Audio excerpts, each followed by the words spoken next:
The King's Turban.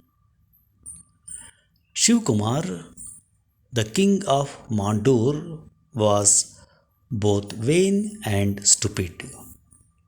And stupid he certainly was, because he could hardly read or write and surrounded himself with a bevy of advisers who were just as stupid as himself.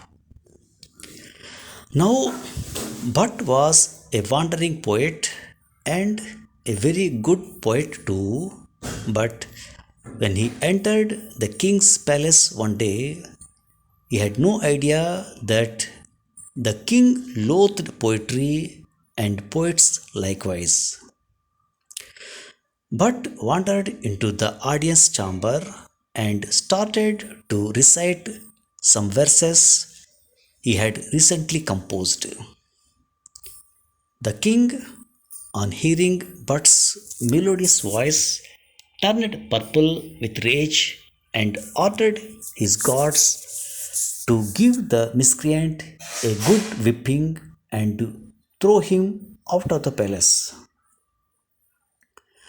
Bruised and shaken, poor Bhatt wandered along the highway, vowing that one day he would find the ways and means of teaching that arrogant king a good lesson. The following day, Bhatt arrived at the nearby kingdom of Bundi, and he knew that King Alhar was famed throughout the land as a great soldier and poet. Approaching the gates of the town, Bhatt was fortunate to see the king and his retinue returning from a hunting expedition. But immediately, in a golden voice, started reciting verses praising the victories of King Aluhar, the greatness of his forefathers, and wealth of his kingdom. The king stopped his chariot and, calling the poet to come forward, praised the beauty of his verses and asked Bhatt what he would like as a gift. Bhatt looked up at the king and said, "Your Majesty, there is nothing I would like better than the turban you are wearing."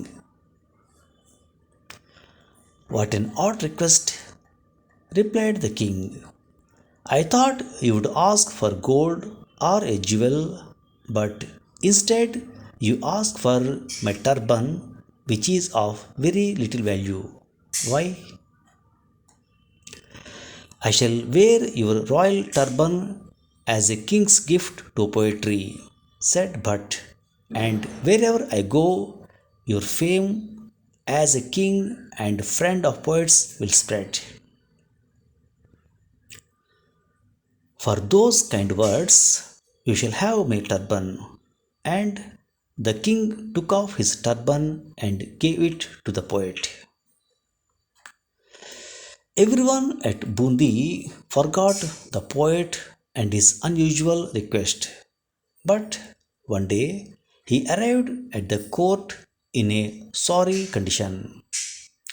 His clothing was torn and bespattered with blood, and in his hands he carried the tattered remnants of the king's turban. The king was full of sympathy and asked Bhatt what had happened. Then Bhatt told his sad story. "Your Majesty, I have visited many courts, and before I bowed to the kings, I took off your turban, and when they asked me why I removed the turban, I told them that the turban belonged to the great King Alhar and could not be made to bow to other kings. They all agreed that was just, but when I went to the court of King Shivkumar, He said everyone should bow low before him, and in a mad fury, he snatched your turban from my hands and trampled it under his feet. Then he had me whipped and kicked out of his palace. King Olhar jumped to his feet. I will teach that ill mannered underling a lesson he will never forget. The following morning, King Olhar led his chariots and army to Mandur. At the sight of such a large force, the poorly paid soldiers of Shivkumar threw down their weapons and ran. Shivkumar begged for mercy, but was rightly thrown into a dungeon, there to spend the rest of his days. Mandur, to the delight of the people, became part of King Olhar's domain, and but lived happily at the king's palace, all because of a king's turban. Thank you very much.